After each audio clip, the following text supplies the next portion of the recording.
Hi hello welcome to post 360. నేను మీ మురళీ రాపల్లి. మనం నిజంగా మాట్లాడుకోవాలంటే హిందీ అనేది మనకు అవసరమా? ఈ భాష పైన జరుగుతున్నటువంటి పోరాటంలో తమిళులు, కన్నడికులు ఎందుకంత బలంగా ఉన్నారు. మన ఆంధ్రప్రదేశ్లో ఉన్నటువంటి ముఖ్యమంత్రి కానీ సో కాల్డ్ డిప్యూటీ సీఎం సనాతన ధర్మానికి ప్రతినిధిగా చెప్పుకునే రంగు బట్టలు మార్చే ఒక పర్సన్ కూడా ఎందుకు ఇలా ఉన్నారు అని మనం క్లియర్గా ఆలోచిస్తే స్వార్థం, రాజకీయ ప్రయోజనాలు తప్పించి ఇందుట్లో వేరే ఏమి కనిపించట్లా. తమిళనాడు డైరెక్ట్ గా హిందీ రూపాయి సింబల్ ని మేము ఎందుకు ప్రమోట్ చేయాలి, మా పైన హిందీని ఎందుకు బలవంతంగా రుద్దుతున్నారు అంటూ వాళ్ళ సొంత రూపాయి సింబల్ ని క్రియేట్ చేసుకొని శాసనసభల్లో కానీ శాసన మండలిలో కానీ ఎక్కడైనా కూడా వాళ్ళ తమిళ్లో ఉన్న రూపాయినే ఆ సింబల్ నే వాడాలని అల్టిమేటం జారీ చేయడం జరిగింది. ఎందుకు ఇంత నిర్ణయం తీసుకోవాల్సి వచ్చింది అని ఒకసారి మనం ఆలోచించినట్లయితే, ప్రాంతీయ భాషలని తొక్కేసి చంపేసి హిందీని దేశ భాషగా చేసి మన పైన అజమాయిషి చేయాలన్నదే ఇప్పుడు జరుగుతున్న కుట్ర. ఈ కుట్రలో భాగంగా సనాతన ధర్మానికి సారథిగా చెప్పుకునే సో కాల్డ్ పులికేకల పవన్ కళ్యాణ్ గారు కూడా చేరడం అసలు ఆశ్చర్యాన్ని కలిగిస్తుంది. ఎందుకంటే గతంలో ఆయనే మాట్లాడిన మాటలు ఆయనే ట్వీట్ చేశారు. బీజేపీ అనేది హిందూ పార్టీ కాదు, హిందీ పార్టీ అని మాట్లాడటం జరిగింది. అదే విధంగా హిందీని మా పైన రుద్దుతా అంటే మీ ఊరుకోము అంటూ పవన్ కళ్యాణ్ ట్వీట్లు కూడా చేయడం జరిగింది. మరి ఉన్న బలంగా ఏమైందో, తన జీవితంలో ఎటువంటి మార్పులు వచ్చాయో, తనకి ఏమన్నా ఎక్కడన్నా మైండ్ దొబ్బిందో, లేకపోతే బుర్ర పనిచేయట్లేదో, లేకపోతే అధికారం అదో నెత్తికెక్కిందో, లేదంటే మోడీ జపం చేయాలని ఫిక్స్ అయిపోయి దేశ రాజకీయాల్లో చక్రం తిప్పాలని ఆశ పుట్టిందో తెలియదు. కానీ ఇప్పుడు మొన్న జరిగినటువంటి జనసేన ఆవిర్భావ సభలో ఆయన మళ్ళీ ఇంకోసారి ఆయన సిద్ధాంతాల్ని రివర్స్ చేసి మాట్లాడటం జరిగింది. ఏ విధంగా?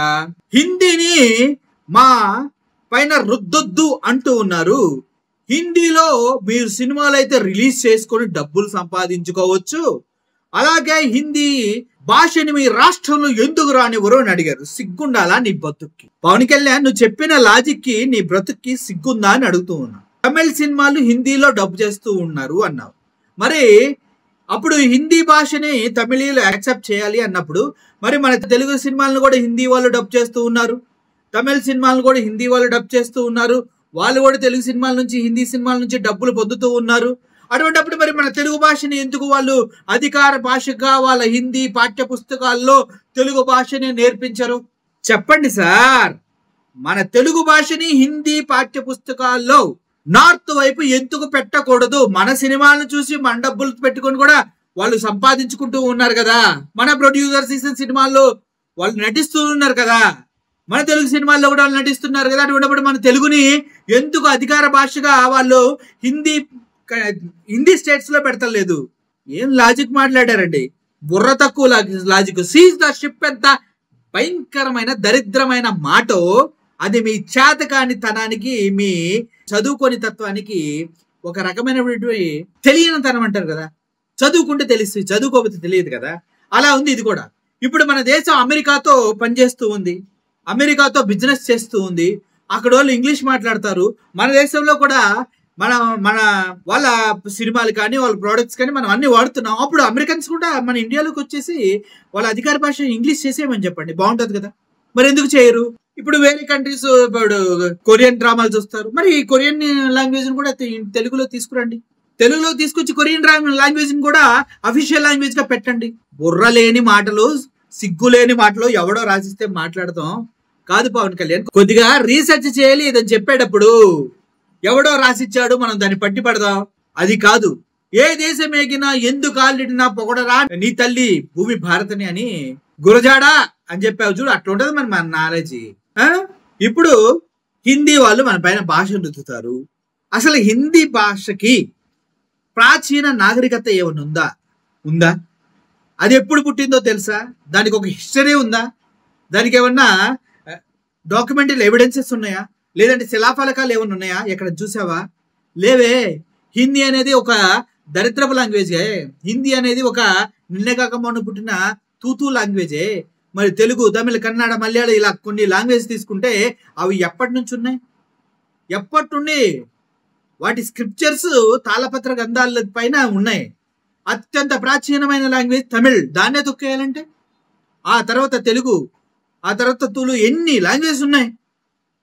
ఈ అన్ని లాంగ్వేజెస్ ని ప్రాచీన గ్రంథాల్లో లిఖించబడినటువంటి అద్భుతమైనటువంటి ప్రాంతీయ లాంగ్వేజెస్ తొక్కేసి, తెలుగు, తమిళ్, కన్నడ ఇటువంటి లాంగ్వేజెస్ తొక్కేసి అందరికి హిందీని నేర్పించి హిందీ దేశంగా మార్చేసి హిందీ మాట్లాడే వాళ్ళు మన పైన రాజ్యం వెళ్ళి మనం తొక్కాలని చూస్తుంటే ఈ తుక్కెదవలంతా కలిసి వాళ్ళకి సపోర్ట్ చేస్తూ ఉంటారు. ఇదా మీకు తెలిసిన నాలెడ్జి? మరి అటువంటిప్పుడు గతంలో ఎందుకు వాగావు? హిందీ భాషను మా పైన రుద్దితే ఒప్పుకోని ఇప్పుడు ఎందుకు రుద్దమని చెప్తున్నావు? అప్పటికి ఇప్పటికి ఏం మారింది? అప్పుడు కూడా కుక్కతో ఒక వంకరే. అప్పుడు ప్రజల్లోకి వెళ్ళాలి కాబట్టి అలాగా. ఇప్పుడు ప్రజల్లోకి వెళ్ళాం కాబట్టి డబ్బులు సంపాదించాలి, పేరు సంపాదించాలి, అధికారం సంపాదించాలి కాబట్టి మోడీ మాట వినాలి, అంతేనా? దీనిపైన ప్రకాష్ రాజ్ గారు కూడా ధీటుగా స్పందించారు. మీ హిందీ భాషను మా మీద రుద్దకండి అని చెప్పడం ఇంకో భాషను దూషించడం కాదు పవన్ కళ్యాణ్. నేర్చుకో, స్వాభిమానంతో మా మాతృభాషను, మా తల్లిని కాపాడుకోండి అని చెప్పటం అని పవన్ కళ్యాణ్ గారికి సవినయంగా వివరించారు. మాతృభాష, తల్లిని, ఈ పదాలు వాడకండి సార్ ప్రకాష్ రాజ్ గారు పవన్ కళ్యాణ్ గారి దగ్గర. ఎందుకంటే సొంత తల్లిని తిట్టారు అమ్మ నా బూతులు. వాళ్ళ దగ్గరికే వెళ్ళి వాళ్ళతోనే కలిసి ఇప్పుడు అధికారంలోకి వచ్చిన తర్వాత వాళ్ళనే నాగుతున్న పవన్ కళ్యాణ్కి తల్లి గురించి ఏం తెలుసు? ఆయన పురిటి నొప్పులు ఇవ్వకుండా పుట్టినటువంటి గొప్ప వ్యక్తి. గతంలో మోడీ చెప్పేవాడు, మా అమ్మ బ్రతికున్నంత వరకు సాధారణమైనటువంటి మనిషిగానే అనుకున్నాను. ఎప్పుడైతే మా అమ్మ చనిపోయిందో అప్పుడే నాకు అర్థమైంది నేను దైవ స్వరూపాన్ని, ఒక దీక్ష పూని భూమి మీదకి వచ్చానని, నేను దైవాంశ సముద్రుడుగా ఆయన మోడీ చెప్పుకున్నాడు.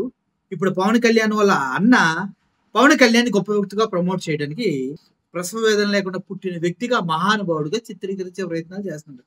ఇది మ్యాథ్స్, సైన్స్, హిస్టరీలోనే మెడికల్ తీరాలను వాడినట్టుగా అద్భుతంగా ఉంది కదా.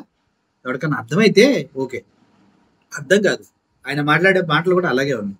సో ఓవరాల్గా తెలుగు భాష గౌరవాన్ని నార్త్లో తాకట్టు పెట్టే ప్రయత్నం చేస్తున్న పవన్ కళ్యాణ్ తన చేతగానితనంతో ప్రజలకి ఇంత ఉపయోగం కూడా చేయలేదు. 100 కోట్లు పెట్టి ఒక మీటింగ్ పెట్టాడంటే ఇటువంటి వ్యక్తిని ఏమనుకోవాలి? ఆ మీటింగ్ పెడితే పెట్టాడు, అందుట్లో పనికొచ్చే మాట ఒక్కటి లేదు, దాన్ని ఏమనుకోవాలి? నాకైతే ఏ బుష్ సొంత డబ్బా తప్పించి ఏం లేదు అక్కడ. హిందీని మనం మన ఆంధ్రప్రదేశ్లోకి రానివ్వకూడదు. ఒకవేళ వచ్చినా అది మనం నేర్చుకుని ఊసేసే బబుల్ గమ్లా ఉండాలి, అంతేగాని అది మనకు అంటుకునే జాతి అహంకారంలా గనక తగులుకుంటే అది మన జీవితాల్ని, మన భాషల్ని, మన సంస్కృతుల్ని, మన ప్రతి విధి విధానాన్ని ప్రభావితం చేసి ఉట్టి నీళ్ళు పానీపూరిలో వేసి 4-20 రూపాయలు అమ్మినట్టుగా మన జీవితాలను కూడా బొక్క పెట్టి జుర్రుకొని తాగేస్తారు వాళ్ళు. అర్థమైంది కదా? కొద్దిగా మారండి, బుర్ర తెచ్చుకోండి. పవన్ కళ్యాణ్ లాంటి నాలెడ్జ్ లేని రాజకీయ నాయకుల మాటలు దయచేసి పట్టించుకోకండి. మన రాష్ట్ర సంస్కృతికి, మన భాష పైన జరుగుతున్న దాడి, ఒకవేళ నిజంగానే హిందీ భాషని మన పైన బలవంతంగా రుద్దాలని చూస్తే దానిపైన ఉద్యమించి తిరుగుబాటు చేసి ఈ హిందీ భాష అహంకారులను తిరిపికొట్టే ప్రయత్నం 100% చేయవలసిన అవసరం ఎంతైనా ఉంది. మీకు కూడా క్లియర్గా అర్థమైంది అనుకుంటూ సెలవు తీసుకుంటున్నాను.